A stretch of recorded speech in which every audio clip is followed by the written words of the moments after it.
नमस्कार साथियों। UP board 2026 का 18 फरवरी वाला हिंदी आर्ट स्वभाविक एचे और आज हमारे पास फेट नंबर है 5वां। ठीक है बाबू, आज मैं आपको बताने वाला हूँ वो महत्वपूर्ण प्रश्न जो इस बार सबसे ज्यादा पूछे जाने की संभावना है। तो इस वीडियो को ध्यान से देखिएगा, लास्ट तक देखिएगा। अगर आपने अगर एक भी सवाल मिस किया तो आपके नंबर थोड़े बहुत तो कट ही जाएंगे। ठीक है, तो ज्यादा समय न लेते हुए आज की इस क्लास को स्टार्ट किया जाता है। ठीक है, देखो बाबू, हमारे पास जो पहले काम करना होता है पेपर में वो होता है अनुक्रमांक भरना। इसमें जो आपको अनुक्रमांक वाला श्रेणी दी है उसमें आपको अनुक्रमांक भर लेना होता है और इसमें अपना नाम भर लेना होता है, ताकि अगर एग्जामिनर देखे चेक करे तो उसको ये समझ में आए कि आप अपना पेपर इधर उधर एक्सचेंज तो नहीं कर दिए। ठीक है, तो आगे अब पढ़ेंगे। ये सब पढ़ने के बाद हमारे पास आ जाता है बहुविकल्पी प्रश्न। तो हमारे पास जो अब पहला वाला क्वेश्चन दिया हुआ है, शुक्ल युग के लेखक नहीं है। शुक्ल युग के लेखक कौन नहीं है? जयशंकर प्रसाद तो शुक्ल युग के ही हैं, प्रेमचंद्र जी भी है और आपके रामचंद्र शुक्ला जी भी शुक्ल युग के लेखक है, लेकिन भारतेंदु हरिश्चंद्र जी शुक्ल युग के लेखक नहीं है। अगला क्वेश्चन देखेंगे बाबू। कह रहा है पूस की रात की कहानी के लेखक कौन है? पूस की रात की कहानी के लेखक कौन है? तो इसके हो जाएंगे ऑप्शन बी प्रेमचंद्र जी।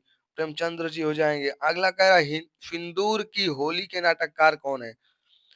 देखो बाबू, ये सिंदूर की होली के नाटककार कौन है बताओ? तो इसका हो जाएगा ऑप्शन सी लक्ष्मी नारायण मिश्र जी। चौथा कह रहा है रूस में 25 माफ रूस में 25 माफ यात्रा वृत्त के लेखक कौन है? यात्रा वृत्त के लेखक कौन है? तो इसका सही हो जाएगा ऑप्शन डी राहुल संकृत्यानंद। माटी हो गई सोना स्मरण के लेखक कौन है? ये लेखक और कवि से 5-5 सवाल आते हैं। ठीक है, तो ये भी लेखक के बाद कवि कहा जाएगा, तो अभी फिलहाल तो लेखक का चल रहा है। तो ये क्या कह रहा है? माटी हो गई सोना संस्मरण के लेखक कौन है? माटी हो गई सोना के, तो इसके हो जाएंगे कन्हैया लाल मिश्र प्रभाकर जी। ऑप्शन ए सही हो जाएगा। ठीक है, अगला क्वेश्चन देखेंगे। कह रहे हैं रीतिकाल को अवधि अलंकृत काल किस विद्वान ने कहा था? जो रीतिकाल को अलंकृत काल किसने कहा था? तो ये थे मिश्र बंधुओं ने। किसने? मिश्र बंधुओं ने। अगला क्या कह रहा है? निम्नलिखित में से कौन सी कृति रीतिकालीन कवि की? ये आप लोग तो राष्ट्रीय की भावना इसमें थी भाई, राष्ट्र की भावना इसमें थी। सामाजिक चेतना का विकास ये भी था। अंग्रेजी शिक्षा का विरोध ये भी था। ठीक है, तो इसमें सही कौन था? तो ऑप्शन डी था। क्या था? काव्य के रूप में खड़ी बोली का प्रयोग नहीं करना। तो ऑप्शन फोर क्या हो जाएगा इसका? ऑप्शन फोर क्या हो जाएगा? वो सही हो जाएगा। ठीक है, ऑप्शन फोर क्या हो जाएगा? सही हो जाएगा। तो ऑप्शन फोर हमारे पास ऑप्शन डी सही हो जाएगा। अगला क्वेश्चन दिया हुआ है, क्या दिया हुआ है? 1943 में, किसमें? 1943 में प्रकाशित तार सप्तक का संपादक किसने किया था? तो जो 1943 में तार सप्तक आया था, अर्थात पहला तार सप्तक आया था, उसके लेखक कौन थे? उसका संपादक कौन था? तो जो उसको की लिखे थे वो थे सचितानंद, हीरानंद, वात्सल्य अज्ञेय जी। कौन थे? अज्ञेय जी थे। अज्ञेय, इनका अज्ञेय इनको बोला जाता है। ठीक है ना। नेक्स्ट क्वेश्चन देखेंगे 10वां वाला। कह रहा है राम जी की शक्ति पूजा किसकी रचना है? राम जी की शक्ति पूजा किसकी रचना है? तो ये हमारे पास जो राम जी की शक्ति पूजा रचना है ये है सूर्यकांत सूर्यकांत त्रिपाठी निराला जी के द्वारा। तो ये ऑप्शन ए ही क्या हो जाएगा? सही हो जाएगा, सूर्यकांत त्रिपाठी निराला जी। अगला क्वेश्चन कह रहा है हाथी जैसी देह है गेंडा जैसी खाल तरबूज जैसी खोपड़ी। ठीक है, हाथी जैसा देह है गेंडे जैसी खाल तरबूजे सी खोपड़ी खरबूजे से गाल। अरे हाँ, सुन के हंसी बढ़ रही है कि नहीं बढ़ रही है? तो क्या करें, उपयुक्त पंक्ति में कौन सा रफ है? तो जब सुन के हंसी बढ़ रही है तो हाथ से रफ है, बात खत्म। हंसी नहीं बढ़ता दुख होता तो करुण रफ। और वीरता का अगर वीरता वीर जैसा कुछ दिखता तो वीर रफ हो जाता। लेकिन यहाँ पे हमको हंसी भरा है तो हाथ से रफ क्या हो जाएगा? सही हो जाएगा। 12वां कह रहा है उस काल मोर क्रोध के तन कांपे उनका लगा मानो हवा के वेग से सोता हुआ सागर जगा। तो इसमें कौन सा अलंकार है? तो इसमें मेरे बाबू ज्यादा सोचना नहीं है, उत्प्रेक्षा अलंकार को चल जाना है, क्योंकि इसमें क्या हो रही है? तुलना हो रही है। जब तुलना होती है तो उत्प्रेक्षा अलंकार होती है।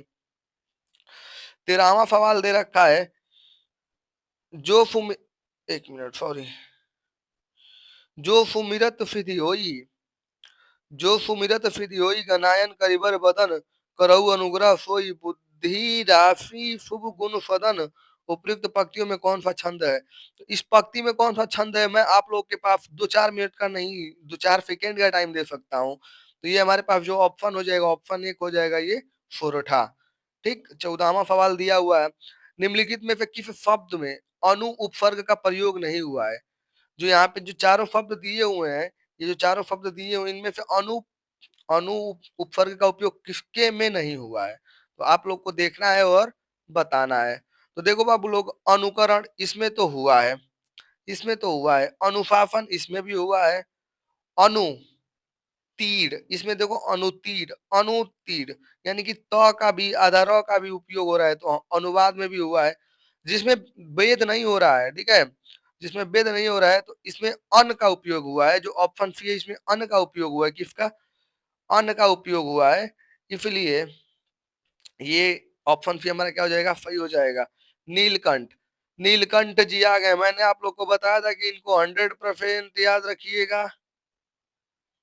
Sorry sorry sorry.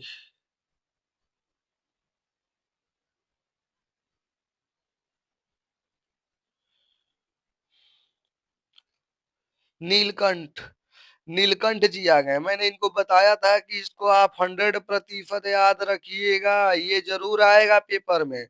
तो नीलकंठ समस्त पद में प्रयुक्त समास कौन है? जो नीलकंठ है, इसमें कौन सा समास प्रयुक्त किया गया है? तो इसमें है बहुब्रीहि समास। कौन है बहुब्रीहि समास? नीला है कंठ, जिसका अर्थात शिव जी की बात हो रही है बाबू। बादल का प्रवाची शब्द नहीं है, बादल का कौन सा प्रवाची शब्द नहीं है? तो इसमें हो जाएगा आपका नीरद, सही है भाई। अंबुज भी सही है, जलद भी सही है। लेकिन ये जो जलज है ना, ये जलज तो कमल का होता है। तो जलज ऑप्शन ऑप्शन डी क्या हो जाएगा? सही हो जाएगा। 17वां दिया हुआ है, युष्मद तुम सर्वनाम शब्द का तृतीय एक वचन रूप है। जो तृतीय एक वचन रूप है, इसका क्या हो जाएगा? हो बता दो बाबू लोग। त्वया, क्या हो जाएगा? त्वया, ऑप्शन बी हो जाएगा। 18 का दिया हुआ है, आंधी आई और हम भागने लगे। रचना के आधार पे वाक्य का प्रयोग बताइए। ये कह रहा है कि आंधी आई और हम क्या करें? भागने लगे। इस वाक्य के आकार, वाक्य का प्रकार बताना है। तो इसमें कौन सा प्रकार हो जाएगा? संयुक्त वाक्य हो जाएगा। कौन हो जाएगा? संयुक्त, क्योंकि आंधी आई तब ना हम लोग भागे, आंधी नहीं आई होती तो हम भागे थोड़े होते। अगला कह रहे हैं क्वेश्चन, महात्मा बुद्ध ने शिव को शक्ति का संदेश दिया, इस वाक्य का वाच्य बताइए। जो महात्मा बुद्ध जी थे, शिव विश्व को शांति का संदेश दिया था, इस वाक्य का वाच्य क्या था? कृत्यवाच्य, क्योंकि उन्होंने कहा था।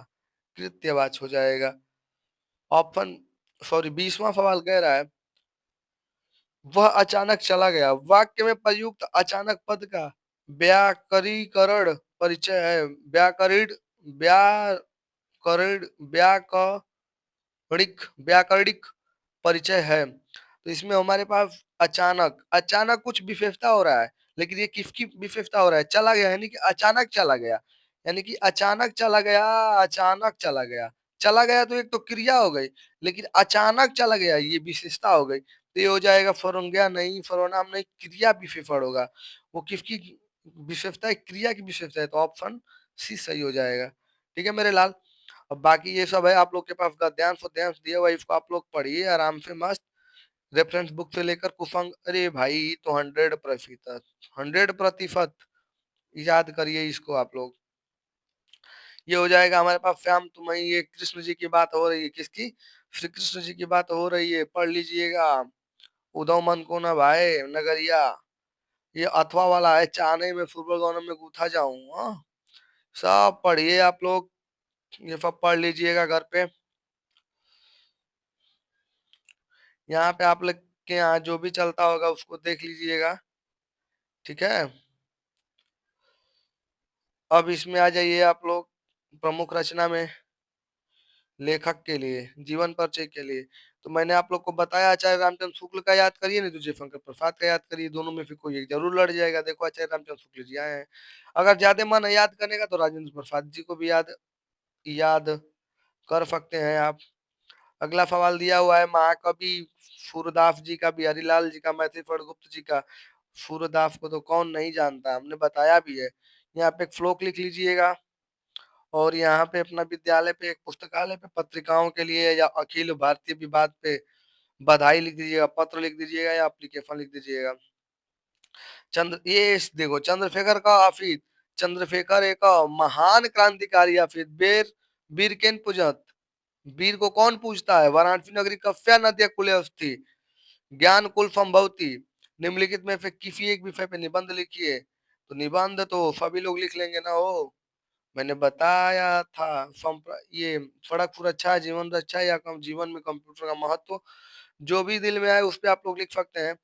तो आप लोग अपना ये तैयारी करते रहिए, वीडियो को लाइक करते रहिए। क्या करते रहिए? वीडियो को लाइक कीजिए। ये क्या हो जाता है, रह रह के मोबाइल हैंग कर जाता है। लाइक कीजिए, शेयर कीजिए, सब्सक्राइब कीजिए और बेल आइकन को दबा के रख लीजिए ताकि मैं जैसे ही नया वीडियो अपलोड करूँ आप लोग के पास नोटिफिकेशन तुरंत पहुंच जाए। मिलते हैं नेक्स्ट क्लास में, तब तक के लिए बाय बाय।